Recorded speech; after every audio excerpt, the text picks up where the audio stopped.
L'OTAN examine plusieurs corridors terrestres pour déplacer les troupes et les forces blindées américaines vers les lignes de front en cas de guerre terrestre majeure avec la Russie en Europe.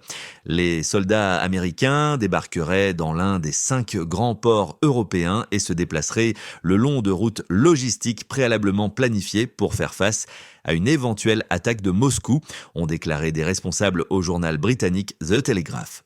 Cela intervient au milieu des avertissements des plus hauts dirigeants de l'Alliance, selon lesquels les gouvernements occidentaux doivent se préparer à un conflit avec la Russie dans les 2 prochaines décennies. Les routes logistiques sont devenues une priorité depuis que les dirigeants de l'OTAN ont convenu de préparer 300 000 troupes qui resteront en état de préparation élevé pour défendre l'Alliance lors d'un sommet à Vilnius, en Lituanie, l'année dernière.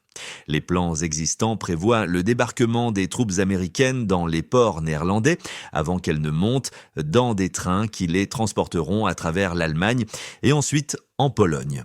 En cas d'invasion russe d'un pays de l'OTAN, les troupes américaines seraient envoyées au port de Rotterdam avant d'être transportées vers l'Est. Cependant, d'autres plans sont également en cours pour élargir les routes vers d'autres ports.